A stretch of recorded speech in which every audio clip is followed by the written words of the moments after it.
आयुर्वेदिक औषधि कारणले कसैको किडनी जाने, कसैको लिभर जाने, कसैको यो जाने त्यो चाहिँ हुँदैन।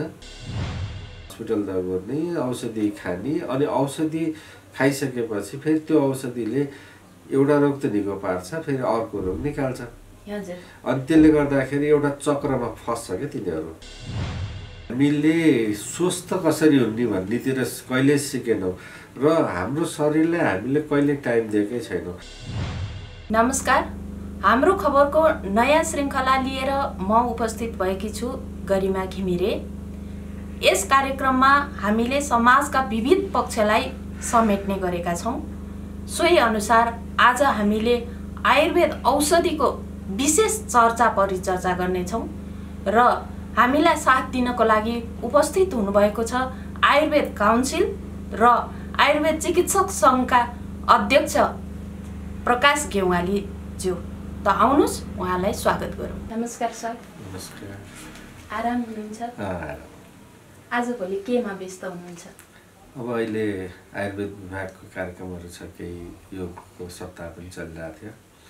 त्यस्तै अब चिकित्सक सङ्घका केही कामहरू छन्।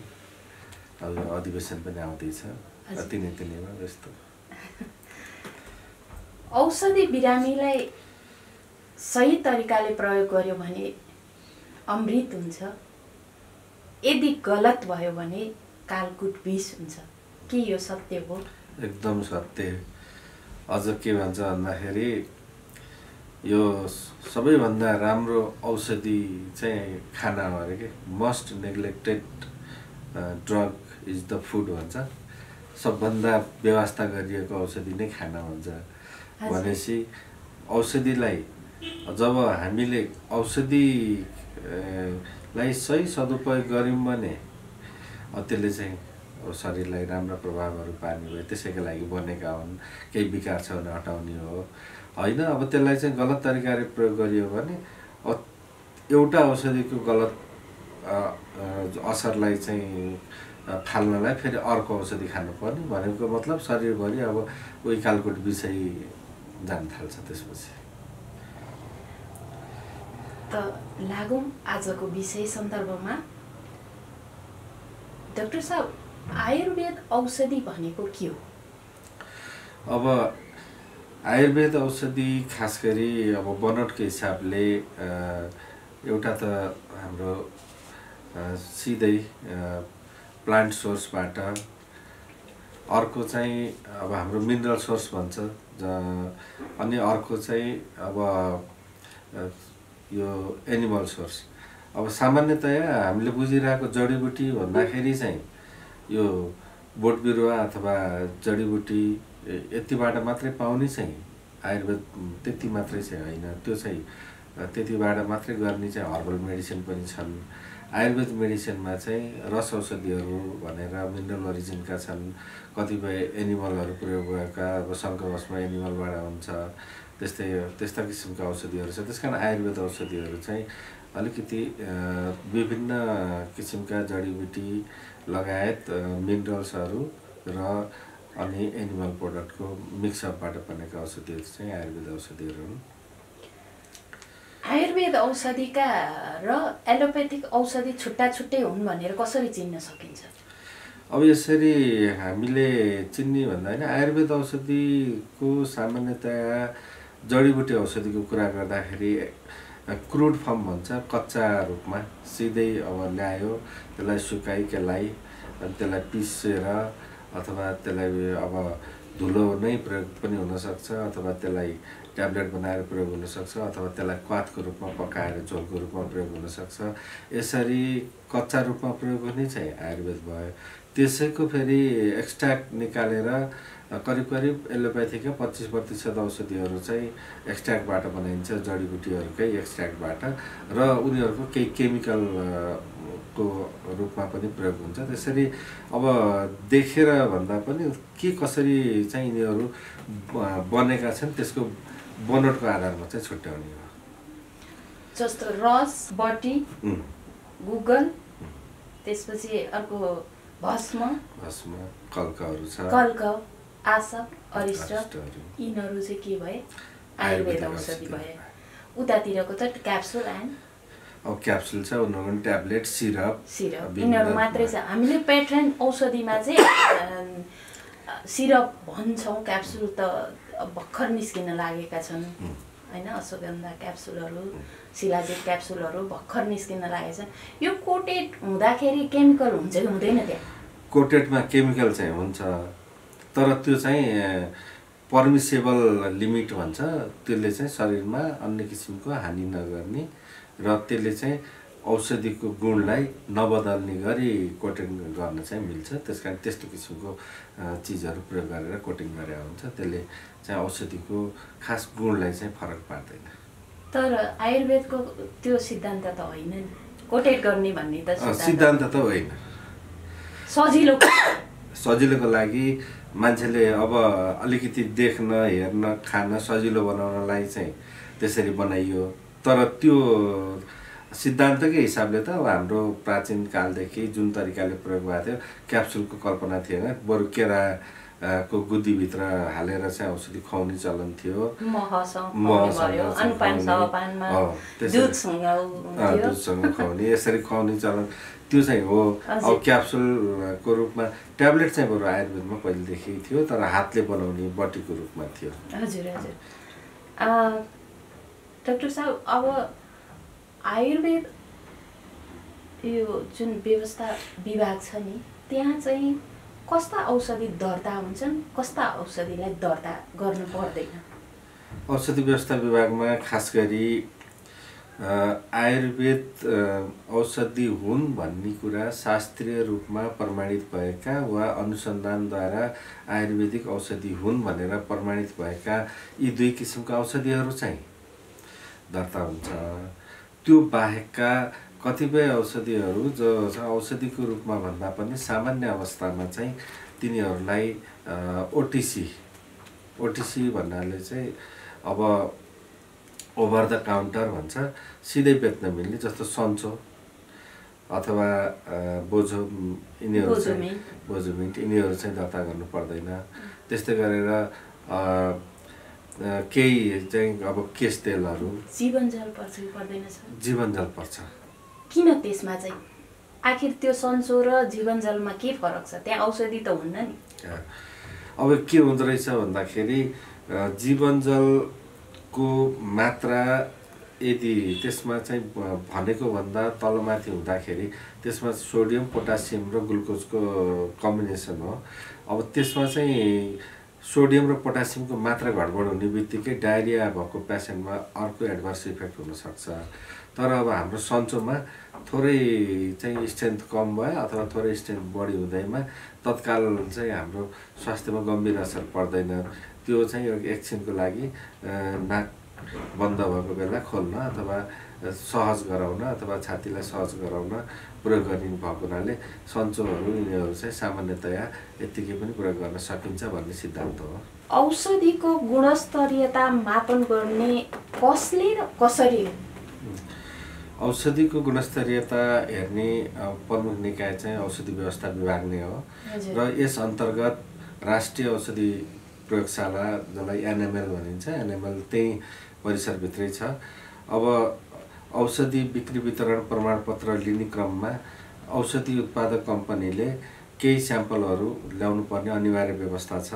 ती स्याम्पलहरू ल्याइसकेपछि पहिला अर्गानोलेप्टिक भन्छ, आँखाले हेरेर त्यसपछि छामेर अनि विभिन्न तरिकाले पहिला त्यहाँ अलिकति हेर्ने काम गरिन्छ र त्यो गर्ने बित्तिकै त्यसमा केही शङ्का लागेमा तत्कालै राष्ट्रिय औषधि प्रयोगशालामा ती औषधिहरू पठाइन्छ र राष्ट्रिय औषधि प्रयोगशालाले त्यसको गुणस्तर ठिक छ या छैन भन्ने कुरा त्यहाँ चाहिँ जाँचेर उनीहरूले रिपोर्ट दिन्छ र त्यसको आधारमा गुणस्तरीयता हेरिन्छ। र कतिपय अवस्थामा बजारबाट सिधै चाहिँ औषधि व्यवस्था विभागले आफै गएर स्याम्पल कलेक्सन गरेर लिएर आएर त्यसलाई पनि हेर्ने चलन छ।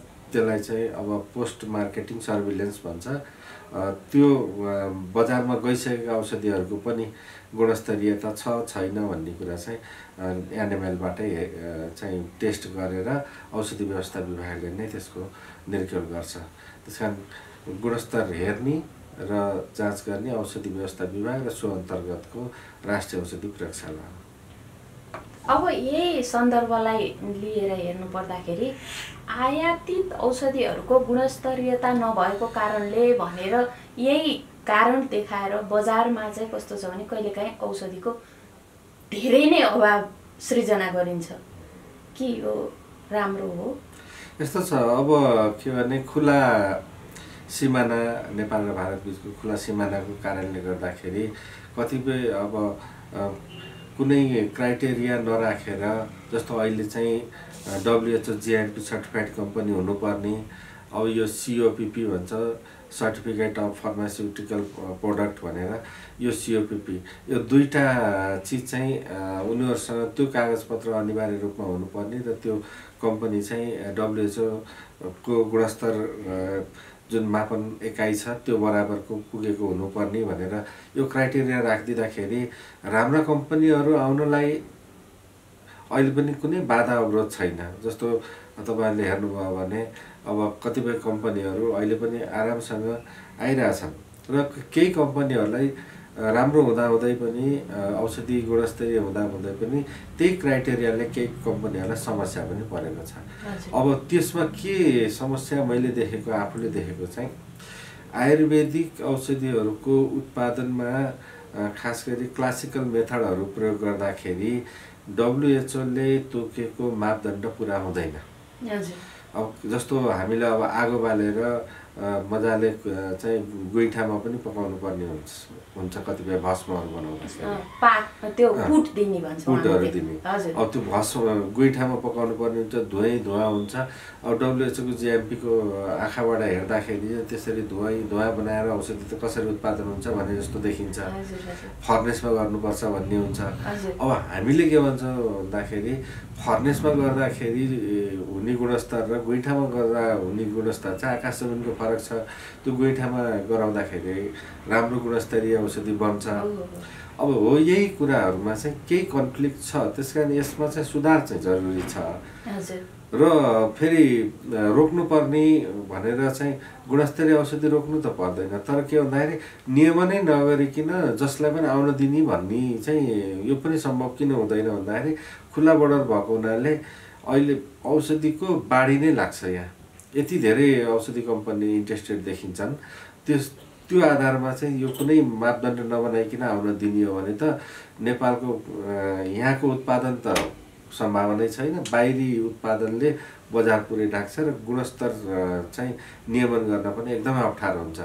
त्यसकारण बजार समस्या छ, एकदम सत्य हो। र कतिपय अवस्थामा अघि मैले भने जस्तो जुन हुनु पर्थ्यो चाहिँ अब हाम्रो क्लासिकल मेथडको प्रिपरेसन, अब त्यो हुँदाखेरि फेरि यता केही क्राइटेरिया मिलेको छैन। बरु हाम्रा क्राइटेरियाहरू छ, अलिकति सच्याउनु चाहिँ पर्छ।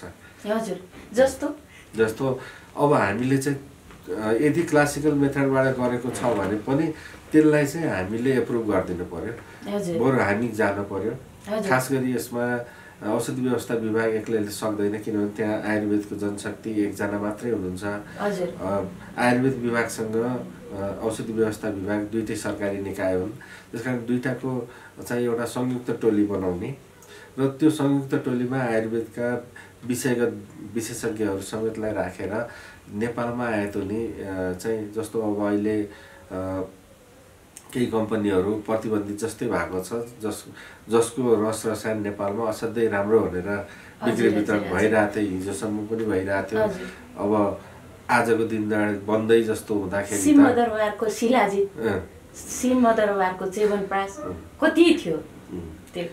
अब यो त यताको इन्डियाबाटै आउने पनि प्रतिबन्धित भइदियो कि लगत्तै भनौँ न। अहिले अब यसले गर्दाखेरि रस रसायनको एकदमै समस्या आछ। अब फेरि आयुर्वेद औषधिमा चाहिँ जति हामीले चूर्ण औषधि लेख्छौँ त्यति नै बराबरको चाहिँ हामीले फेरि यता रस रसायनहरू पनि लेखिरहेको हुन्छौँ। अनि चूर्ण औषधि जस्ट हर्बल औषधिहरूले मात्रै चाहिँ बिरामीको सम्पूर्ण स्वास्थ्य दिन सक्दैन, त्यसमा रस रसायनहरू दिन एकदमै जरुरी छ। अब ती रस रसायनहरू दिन नपाउँदाखेरि चिकित्सकको जुन प्रिस्क्रिप्सन छ त्यो नै अप्रुभ हुने भयो। जस्तो हामीले जसरी रोग अलि क्लिष्ट भने अलिक अप्ठ्यारो अवस्था पुगिसकेपछि हामीले रस अनि त्यहाँबाट त्यो पारोहरू औषधिहरू चलाउँछौँ। त्यो भनेको एन्टिबायोटिक जस्तै हो। यसमा साइड इफेक्ट हुन्छ, यसमा चाहिँ हुन्छ जस्तो काष्ठादि औषधि हुँदैन छैन। अब यिनीहरूमा केही हुन सक्छ। हजुर, अब त्यो हामीले चलाउन पाइएन भने आयुर्वेदको अस्तित्व कहाँ रह्यो त? त्यही समस्या चाहिँ हुन्छ। समस्या भएको छ, हामी चिकित्सकहरूलाई पनि समस्या भएको छ। भनेको औषधिहरू अहिले धेरै औषधि, अब नामै भन्दाखेरि वैद्यनाथ कम्पनीका औषधिहरू प्रतिबन्धित हुँदाखेरि अब अहिले ब्यान्ड जस्तै भयो।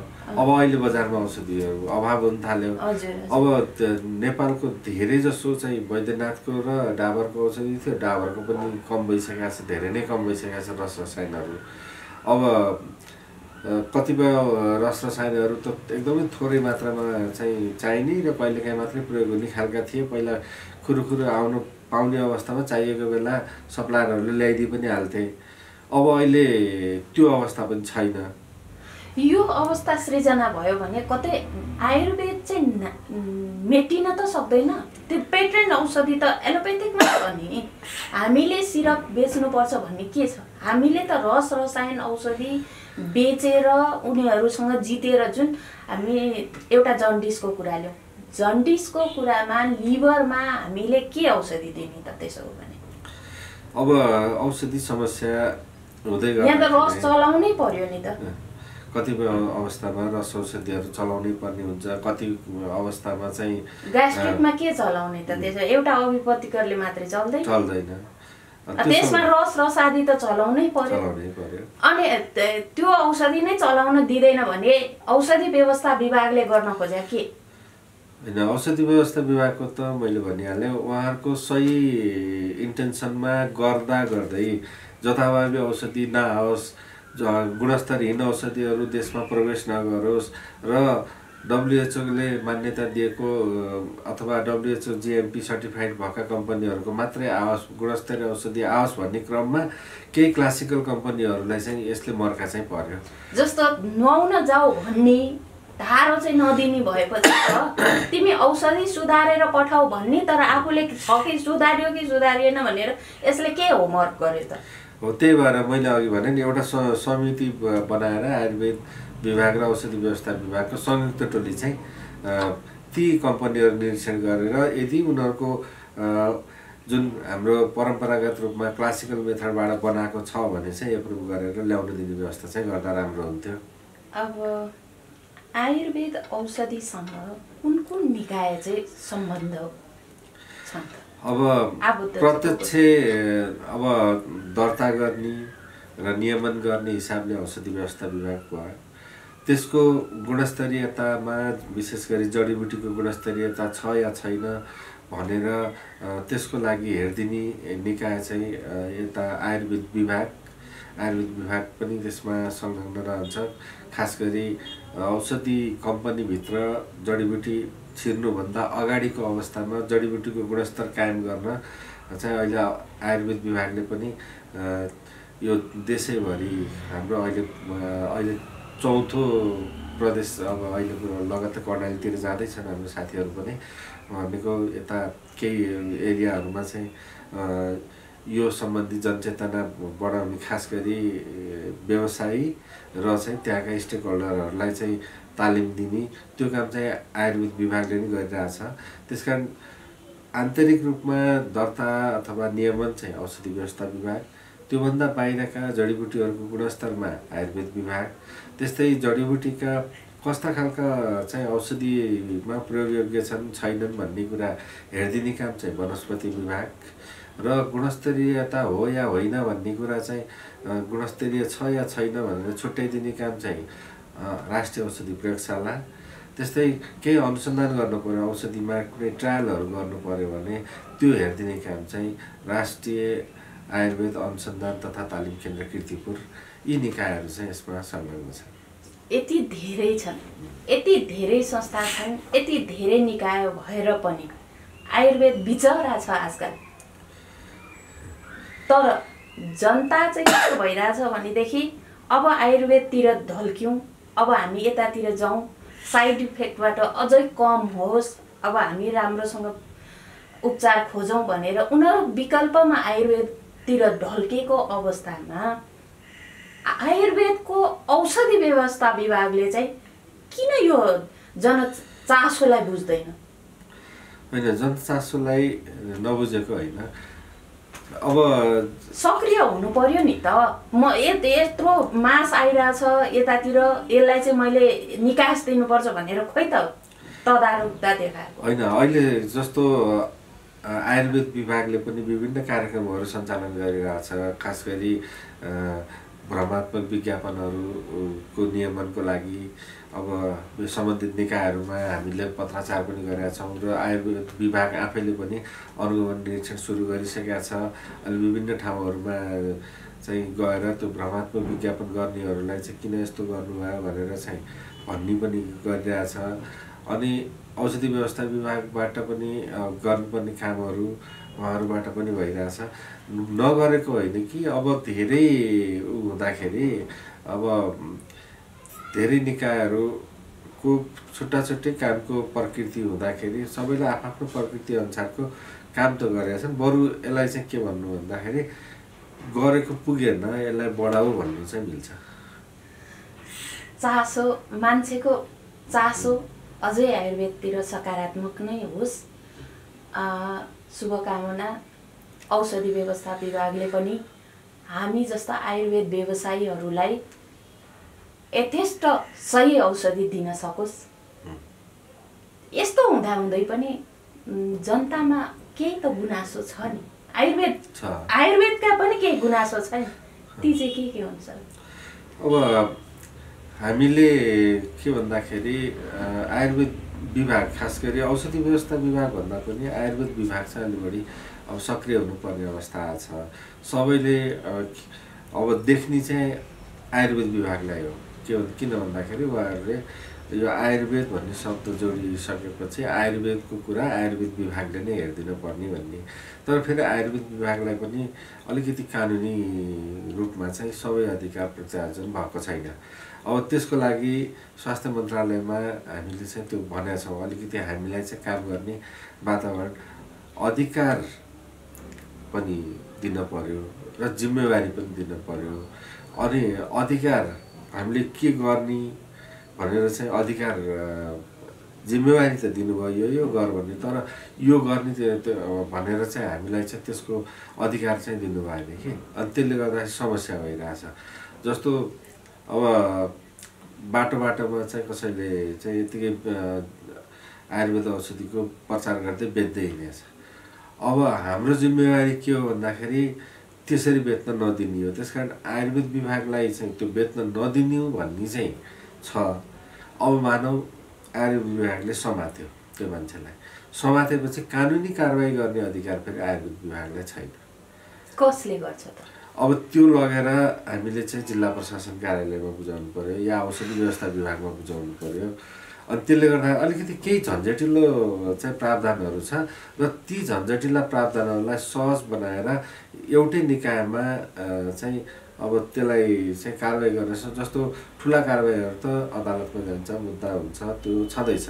तर सामान्य खालका कारबाहीहरू जो बाटोमा बेच्दै हिँडेको छ अथवा कुनै भ्रमात्मक विज्ञापन गरेको छ, कुनै त्यस्तो किसिमको ठगी भइरहेछ भने तत्काल समातेर तत्काल अन द स्पट कारबाही गर्न सक्ने केही अधिकारहरू चाहिँ आयुर्वेद विभागलाई चाहिँ दिनुपर्ने हुन्छ।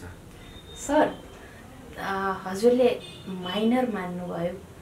औषधि जस्तो संवेदनशील कुरालाई चित्रसहित उसले सामाजिक सञ्जालमा यो औषधि तपाईँ यो रोगको लागि प्रयोग गर्न सक्नुहुन्छ अथवा जाँड रक्सी चटक्कै छुट्छ यो औषधि खानुहोस् भन्दाखेरि त्यो त गलतै हो। अब त्यो औषधि राखेर त्यसको साइड इफेक्ट हुन्छ हुँदैन? त्यो त गलत हो। त्यो त के हुन्छ। अब त्यो उसले दिएका कुरा सत्य हुन् कि किन?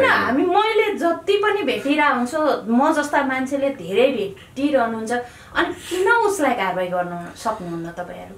होइन, जस्तो त्यहाँ पनि मैले हेरेँ सामाजिक सञ्जालमा एक थरी औषधिहरू चाहिँ खाद्यमा दर्ता भएका औषधिहरू। अब खाद्यले औषधि दर्ता गरिदिरहेको छ। औषधि बनाउनका क्याप्सुलमा छ, ट्याब्लेटमा छ, तर खाद्यमा दर्ता छन् त्यो न्युट्रास्युटिकलको नाममा। एउटा त्यो गलत काम भएको छ। अर्को चाहिँ अब जुन औषधिलाई खाद्यमा न्युट्रास्युटिकल भनेर दर्ता भएको छ, यो राम्रो हो, त्यो पनि गलत हो। अनि यो नियम बनाउने चाहिँ को? बनाउने नेपाल सरकारले बनाएको छ त्यो। अब त्यही नेपाल सरकारको नियमअनुसार अनि उनीहरूले दर्ता गरिरहेका छन्। नेपाल सरकारको नियमअनुसार औषधि व्यवस्था विभागले काम गरिरहेको छ। अब त्यहाँनिर दुईटा अनि साइड इफेक्ट आउँछ त्यो यसको हामी जिम्मेवार छैनौँ भनेर चाहिँ भनिदिने कोही छ कि छैन नि? होइन, भोलि मान्छे प्याट्ट मर्यो, बेलुका औषधि खान्छ, साइड इफेक्ट हुन्छ भएर प्याट्ट मर्यो भने जिम्मेवार को? अब जिम्मेवार चाहिँ जुन निकायबाट दिएको छ, यदि चाहिँ स्वीकृति दिएको छ भने स्वीकृति दिने निकाय हुने भयो। होइन, स्वीकृति नदिएको हो भने जसले चाहिँ त्यो गरिरहेछ त्यही व्यक्ति चाहिँ जिम्मेवार हुन्छ। दोषी व्यवसायी हो, त्यो औषधि बेच्ने व्यवसायी दोषी हो। अब व्यवसायीको एउटा के हुनुपर्छ भन्दाखेरि कम्तीमा चाहे औषधि व्यवस्था होस् चाहे खाद्य होस्, कहाँ दर्ता भएको छ, दर्ता भएको चाहिँ उसले बिक्री गर्छ भने व्यवसायीलाई कुनै लाग्दैन। तर दर्ता छ कि छैन भन्ने कुरा चाहिँ उसले बुझेर मात्रै आफ्नो राख्नु पर्यो, पसलमा बिक्री वितरण गर्नु पर्यो। बिना दर्ताको हो भन्ने लाग्यो भने यदि व्यवसायीले त्यसरी बिक्री वितरण गरेको छ भने व्यवसायी चाहिँ पर्छ त्यसमा। सर, नेपालमा औषधि आयात कति छ र निर्यात कति छ? यो त वन जङ्गलको राजा देश हो नि त। राजा भयो आफै रमाउने भनेर मात्रै हो। अब आयातै छ यहाँ भन्नलाई अप्ठ्यारो भयो। किन भन्दाखेरि अब हाम्रो जडीबुटी चाहिँ जान्छ भनेको र मेटेरियलको रूपमा चाहिँ जडीबुटी चाहिँ विदेश जान्छ। उताबाट औषधि बनेर करिब 3.5 अरबको औषधि नेपाल भित्रिन्छ, आयुर्वेदिक औषधिहरू। अनि नेपालभित्रको उत्पादन करिब औषधिको रूपमा चाहिँ 1.5 अरब र अनि हर्बल मेडिसिन लगायत हर्बल प्रोडक्टको रूपमा करिब 1 अरब गरेर करिब 6 अरबको बजार छ। यो 3.5 चाहिँ आउने भयो अरू यहीँको उत्पादन। र विदेश जानेमा चाहिँ अब कानुनी रूपमा चाहिँ अर्को देशमा जुन देशमा जान्छ त्यो देशका सबै कानुनी प्रक्रिया पुरा गरेर चाहिँ औषधिकै रूपमा नेपालबाट आयुर्वेदिक औषधिहरू चाहिँ विदेश गएको छैन। जसको उदाहरण स्वरूप म नै छु कि मेरो क्लिनिकमा 38 वटा कम्पनीको इन्डियन औषधि छ, बल्ल तल्ल 10 वटा जति नेपाली कम्पनीको छ। आयात कति हुन्छ होला, निर्यात कति हुन्छ होला? निर्यात त छैन हाम्रो, जिरो नै हो। लिगल रुटबाट जिरो नै हो। कसैले चिने जानेको हिसाबले कसैले विदेश पठाउँछन्, त्यो छुट्टै कुरा भयो। तर त्यो देशका सबै क्राइटेरिया पुरा गरेर जसरी चाहिँ अब इन्डियाबाट नेपाल आउँदाखेरि औषधि व्यवस्था विभागमा दर्ता भएर बिक्री वितरण हुन्छ भने जस्तै नेपालको औषधि विदेश गएर त्यहाँको औषधि व्यवस्था विभागमा दर्ता भएर बिक्री वितरण हुने यस्ता खालको औषधि चाहिँ छैन, शून्य नै हो। यो हजुरले अघि भन्नुभयो विज्ञापनमा यति अति रञ्जित छ कि आयुर्वेदमा त दोस्रो नौटङ्की कहीँ खोज्न पर्दैन। म तपाईँलाई पेट दुखे पनि सञ्च गरिदिन्छु, आँखा दुखे पनि सञ्च गरिदिन्छु, तपाईँको नङ दुखे पनि कपाल दुखे पनि सबै म नै गरिदिन्छु भनेर भनेको छ। यो गरेर त केही फरक परेन। डक्टर राख्ला, उसले आफूले केही त औषधि देला, त्यो त जसो होला। औषधि डक्टर र ऊ भइसकेपछि त त्यति समस्या भएन। तर बिरामी तान्ने न्युमा एकदम भ्रमपूर्ण र अति रञ्जित नै विज्ञापन दिने यो जुन क्लिनिक भनौँ हस्पिटल भनौँ यिनीहरू स्वास्थ्य क्षेत्रका जुन जुन निकाय छन् नि तिनीहरूलाई चाहिँ कारबाही कसले गर्छ?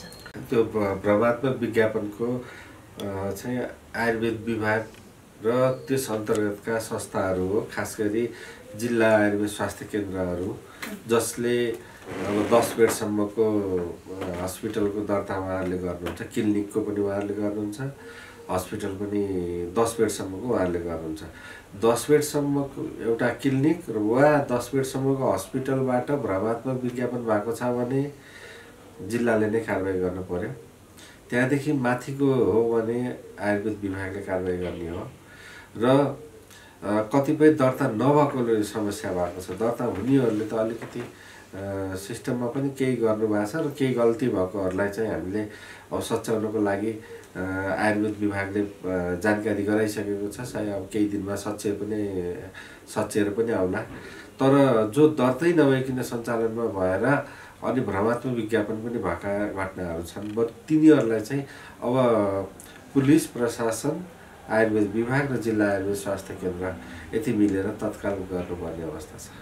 हजुर, तिनीहरूलाई न साइड इफेक्टको बारेमा त थाहा छ न इफेक्टको बारेमा थाहा छ, औषधि बारेमा केही पनि थाहा छैन। त्यत्तिकै मेरो लगानी उठोस् भनेर विज्ञापन बजाएछ।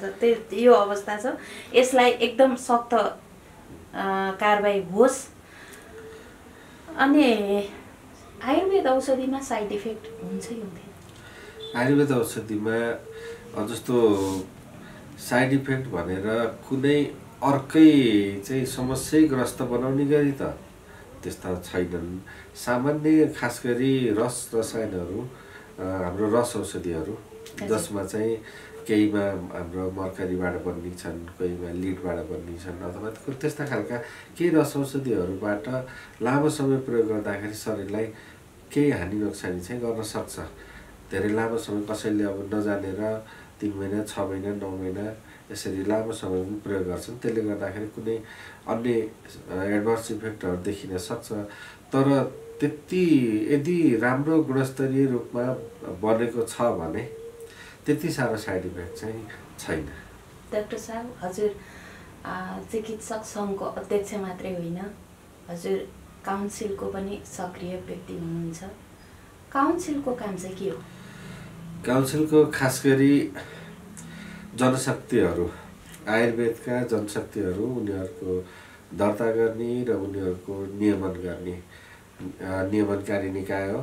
र कुनै पनि प्रकारले उपचार गर्ने क्रममा अथवा चाहिँ स्वास्थ्य सेवा प्रदान गर्ने क्रममा हाम्रा जनशक्तिहरूबाट कुनै त्रुटिहरू भयो भने अथवा जानी या नजानेर के किसिमले भएका छन् त्यस्ता किसिमको त्रुटिहरू छन् भने सच्याउने अथवा तिनीहरूलाई चाहिँ सचेत गराउने, अथवा कहिलेकाहीँ कसैले चाहिँ जानी कुनै गलत काम गरिरहेछ भने उसको लाइसेन्सहरू केही समयको लागि निलम्बन गर्ने या रद्द गर्ने, यी खालका कामहरू चाहिँ काउन्सिलले गर्छ। जस्तो अब मार्कसिट लिने, आफूले क्राइटेरिया के हो त्यो लिएर गएर दर्ता गराउने, नवीकरण गर्ने, त्यो नक्कली हो, मार्कसिट नक्कली हो या सक्कली हो त्यो छुट्याउने, त्यति मात्रै काम होइन र? हामीले त्यो छुट्याउँछ। त्यो बाहेक अब हामीले जस्तो आयुर्वेदका प्र्याक्टिसहरू कस्तो छ, जनशक्तिहरू जहाँ राख्नुपर्छ भनेका छौँ, जुन गुणस्तरको जनशक्ति जुन संस्थामा चाहिन्छ भनेका छौँ त्यो चाहिँ छ कि छैन, त्यो हेर्ने काम पनि काउन्सिलको हुन्छ।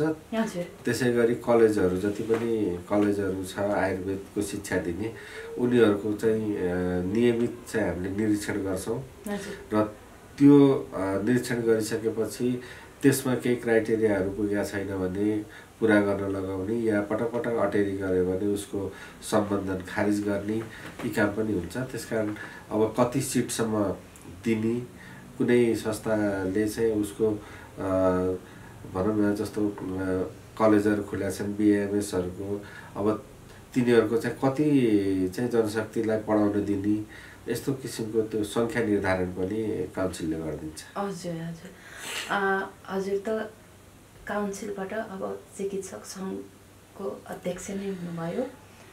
एउटा चिकित्सकको क्षेत्र कति हो?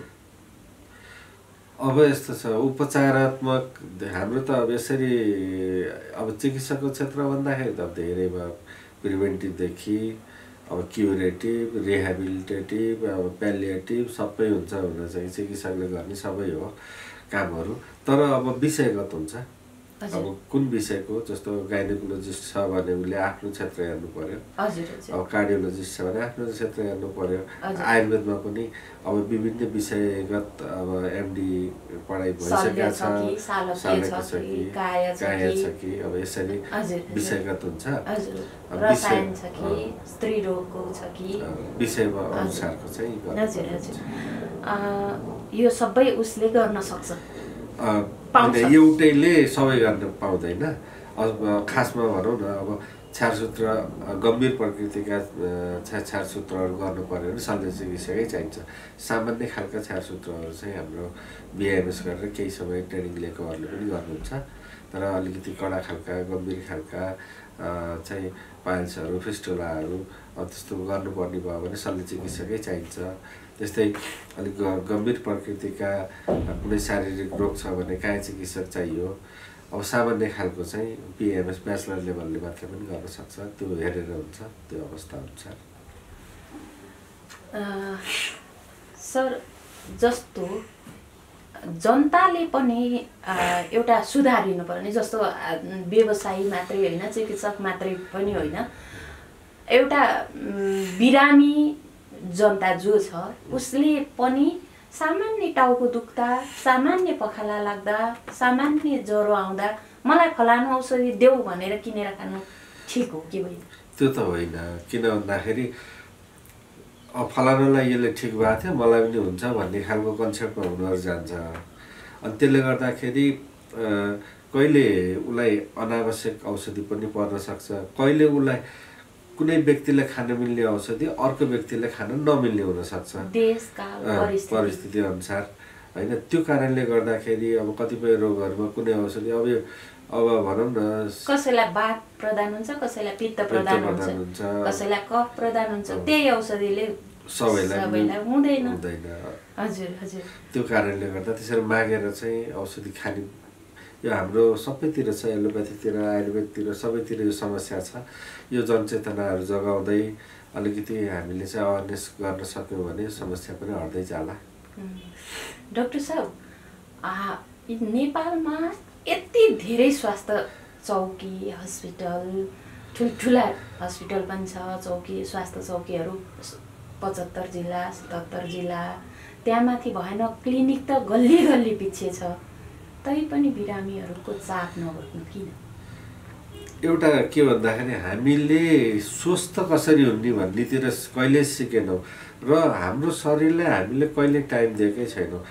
कसैले पनि आफ्नो बारेमा जम्मा हरेक दिन जम्मा 30 मिनट आफ्नो स्वास्थ्य आफ्नै जिम्मेवारी अथवा मेरो स्वास्थ्य मेरो जिम्मेवारी भनेर मैले मेरो स्वास्थ्यको बारेमा जम्मा 30 मिनट हो हरेक दिन सोच्नु पर्ने।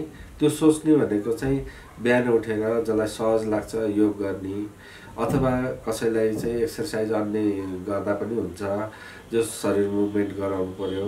त्यसपछि खाना देख्यो कि जे भेट्यो त्यही खाने, त्यो पनि गर्न भएन।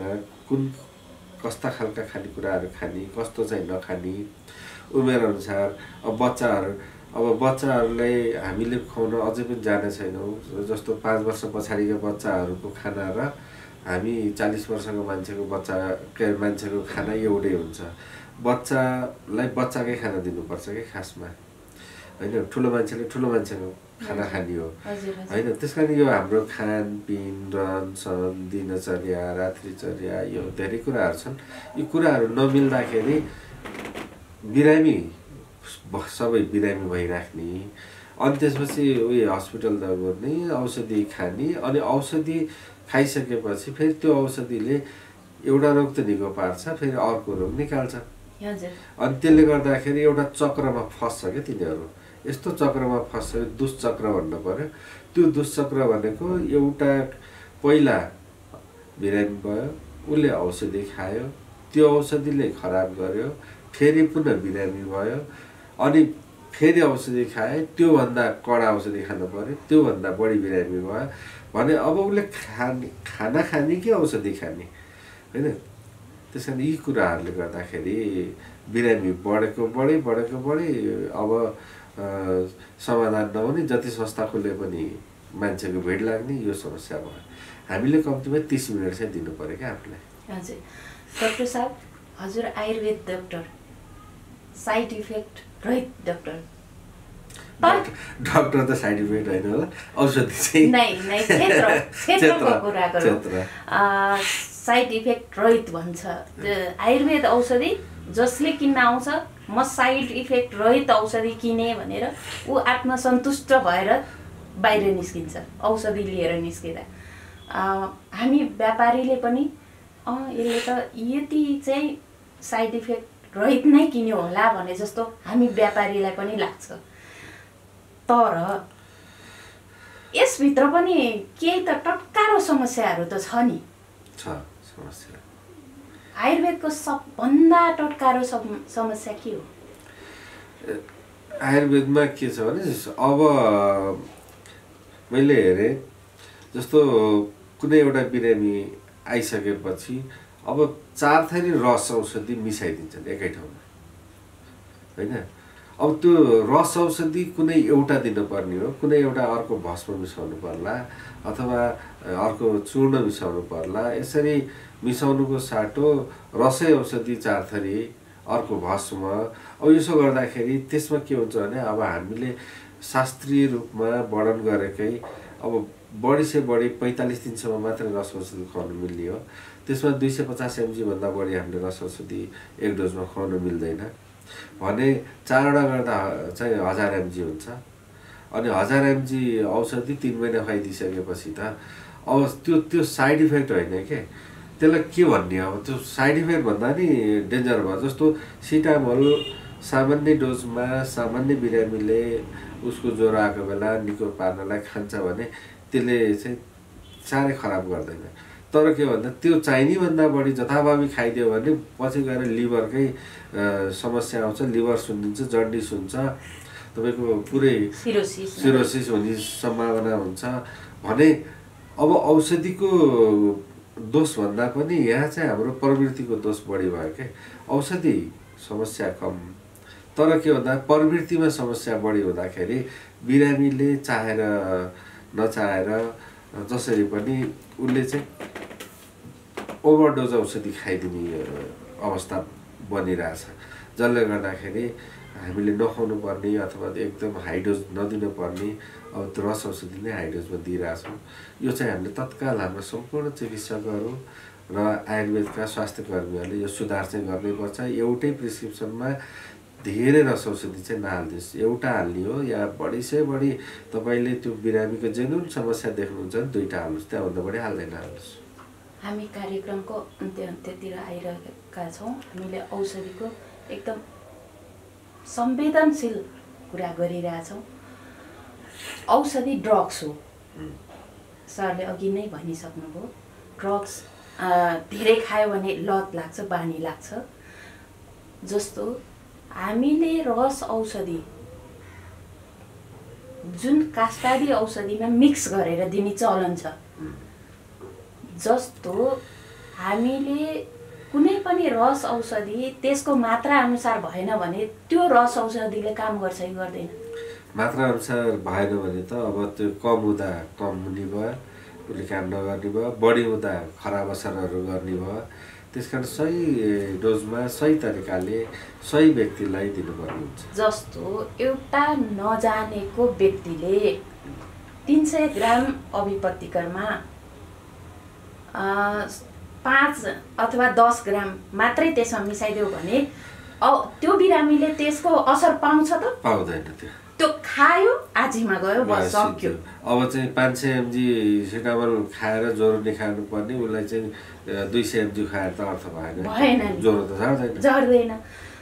तर कतिपय ठाउँमा 10 ग्राम पनि नमिसाइकन 300 ग्राममा 10 ग्राम mg पनि नमिसाइकन अनि त्यस पछाडि त्यसको पैसा लिन्छ, व्यापारी धनी हुन्छ, कम्पनी धनी हुन्छ, त्यस पछाडि उसलाई रोग जस्ताको जस्तै छ। यो व्यथिति भयो। यो कस्तो भन्दाखेरि अब यसलाई कानुनले मात्रै सक्दैन, अलिकति यसलाई ज्ञान नदिकन आधामै किन मार्कसेट दियो त? किन नसिकाइकन यो गर भनेर उसलाई? होइन, उसलाई ज्ञान नभएर गरेको होइन, उसले ज्ञान भएको हो, तर केही प्रलोभनमा पर्यो, छिटो नाफा कमाउन या चाँडो धनी बन्न, यो प्रलोभन हो। त्यस कारण हामीले धर्म, अब पुरानो भाषामा भन्दा धर्म, अहिलेको भाषामा भन्दा इथिक्स चाहिँ मार्नु हुँदैन।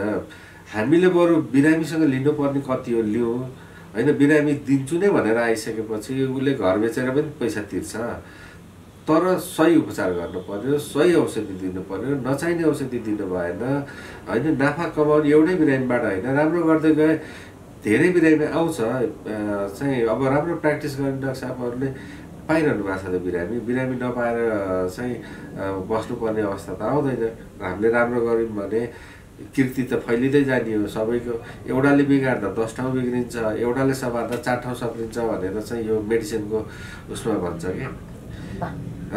एउटा कुनै नराम्रो चाहिँ भयो भने तपाईँ नराम्रो काम केही भयो भने 10 जनाले थाहा पाउँछ, राम्रो काम भयो भने जम्मा 4 जनाले थाहा पाउँछ भने हामीले चाहिँ सङ्घर्ष त गर्नुपर्छ राम्रो गर्नलाई। तर के भने 3 चोटि राम्रो गऱ्यौँ भने त 12 जनाले थाहा पाउँछ नि त। डाक्टर साहब, अब हामी कार्यक्रमको अन्तिम भागमा आइसकेका छौँ। यसमा चाहिँ मैले हजुरलाई एउटा व्यक्तिगत प्रश्न सोध्न चाहेँ। म पनि आयुर्वेदको व्यवसायी हुँ। मेरो क्लिनिकमा कस्तो पेसेन्ट आउन थाल्नु भएको छ भने आजभोलि चाहिँ म्याम तपाईँ त औषधि दिन्छु भन्नुहुन्छ, रोग त विषेक पार्छु भन्नुहुन्छ, डक्टरलाई नि देखाउनु भयो, सबै कुरा त भयो, म विषेक त हुन्छु होला, तर हामीलाई यो औषधि लगेर यो धुलो खाँदाखेरि किडनी बिग्रिन्छ भनेर भन्छन् नि, यो कुरा के हो? अनि मात्रै लान्छु भन्छ नि, के हो कुरा सर? यो अलिकति हो, यो तपाईँले राम्रो प्रश्न पनि गर्नुभयो। यो एक आयुर्वेदलाई बदनाम गराउनलाई एउटा समूह नै सक्रिय जस्तै भएको छ। विभिन्न सामाजिक सञ्जालहरूमा, विभिन्न ठाउँहरूमा पनि मैले देखा पनि छु। र यसमा केही वरिष्ठ डाक्टर साहबहरू, विशेष गरी एलोप्याथीका नाम चलेका चिकित्सकहरूले पनि विभिन्न लालछना लगाउनु भयो। त्यसको प्रतिकार चिकित्सक सङ्घले पनि पटक पटक गर्यो, अन्य हाम्रा आयुर्वेद चिकित्सकहरूले पनि गर्नुभयो। के भन्दाखेरि आयुर्वेद औषधिहरू सही मात्रामा, सही डोजमा, सही व्यक्तिलाई चलेको छ भने त्यसले किडनी, लिभर यो कुनै हानि गर्दैन, ढुक्कसँग खाँदा हुन्छ। तर के भन्दाखेरि हरेक औषधिको इन्डिकेसन हुन्छ, कन्ट्रा इन्डिकेसन हुन्छ, त्यो चाहिँ थाहा पाउनु पर्यो। कसैले नथाहा पाइकन दिन्छ, दिन नहुने बिरामीलाई दिन्छ भने त अब त्यो त पक्कै पनि गलत होला। जन्डिस भएको बिरामीलाई चाहिँ कसैले सिटामोलै चाहिँ खुवाउँछ भने त्यो त सिटामोलको गल्ती होइन के, त्यो दिने मान्छेको गल्ती हो। एकदम हाम्रो पनि आयुर्वेदमा किडनीकै चाहिँ कोही प्रब्लममा हुँदैछ मान्छे, त्यसलाई चाहिँ त्यस्तै खालको किडनी समस्या हुँदाखेरि नदिनु भनेका कतिपय औषधिहरू छन्, त्यो चाहिँ दिइन्छ भने त्यो चाहिँ गलत हो। औषधि गलत छैन, चिनेर दिनु पर्यो। उसको टेस्ट हेर्ने, उसको चाहिँ अवस्था हेर्ने, किडनीको अवस्था हेर्ने, किडनी ठिक छ, राम्रो छ र कन्ट्रा इन्डिकेसन छैन, त्यो रस औषधि होस् कि अर्को औषधि होस् दिन मिल्छ भने चाहिँ दिँदाखेरि त्यसले कुनै साइड इफेक्ट गर्दैन, ढुक्कसँग खाँदा हुन्छ। तर के भन्दाखेरि दिने र अब लिने त अब बिरामी बाबुलाई त थाहा हुँदैन, दिने मान्छेले चाहिँ सचेत भएर कुन व्यक्तिलाई दिने, कुन खालका समस्यालाई दिने भनेर चिनेर दिने हो। जथाभावी बिकाउने हिसाबले चाहिँ कसैले पनि नगरिदिने। भनेपछि यो बेकारको लान्छना, यो भ्रम नै हो, एकदमै भ्रम हो। सही व्यक्तिले सही व्यक्तिलाई सही मात्रामा दिएको छ भने त्यसले हानि गर्दैन, यो चाहिँ ढुक्क हुनु पर्यो। र औषधि सही हुनु पर्यो, होइन, औषधि पनि सही हुनु पर्यो, जुन व्यक्तिलाई दिनुपर्ने त्यो प्राप्त गर्ने व्यक्ति पनि सही हुनु पर्यो। ऊ चाहिँ किडनीकै अलरेडी पेसेन्ट छ, आयुर्वेद औषधि अभिपतेर खाए पनि उसको त्यो बिग्रिया किडनी त यसै बिग्रिरहेछ नि। अब भोलि चेक गराउँदाखेरि के बिग्रिया किडनी देखिहाल्यो, अनि अभिपतेर खाएर बिग्रियो भनेर त मिलेन नि त, अभिपतेरले कहाँ किडनी बिगार्छ, होइन। त्यसकारण पाउने प्राप्त गर्ने व्यक्ति पनि सही हुनु पर्यो, दिने व्यक्तिले पनि सही औषधि दिनु पर्यो होइन, कम्पनीले पनि सही औषधि बनाइदिनु पर्यो। जे भनेको छ अब भनौँ न सुतशेखर रस भनिसकेपछि त्यो सुतशेखरमा हाल्नु पर्ने के चिज हो त्यही चिज हालेर त्यही गुणस्तरीय बनाइदिनु पर्यो होइन। यी कुराहरू त छ। त्यसकारण औषधिकै कारणले आयुर्वेदिक औषधिको कारणले कसैको किडनी जाने, कसैको लिभर जाने, कसैको यो जाने त्यो चाहिँ हुँदैन। अब त्यही भएर सकेसम्म राम्रो चिकित्सकहरूसँग परामर्श लिएर अथवा यो सम्बन्धी राम्रोसँग जानेका स्वास्थ्य कर्मीहरूसँग चाहिँ राम्रोसँग परामर्श लिएर खानु होला। यत्तिकै चाहिँ के अरे काउन्टरबाट सिधैमा आएर मलाई यो औषध चाहियो त्यो औषध चाहियो भन्ने तरिकाले चाहिँ नखाँदा राम्रो हुन्छ। हस् डाक्टर साहब, यहाँलाई अमूल्य समय दिएर हामीलाई कार्यक्रममा उपस्थित भएर जुन यो आयुर्वेद औषधि सम्बन्धीको जुन हामीलाई ज्ञान दिनुभयो त्यसको लागि सहस्र धन्यवाद। म र हाम्रो खबर युनिटबाट विशेष धेरै धेरै धन्यवाद। यहाँसम्म बोलाइदिनु भयो र आफ्नो कुरा राख्ने मौका दिनुभयो, यसको लागि तपाईँलाई पनि धेरै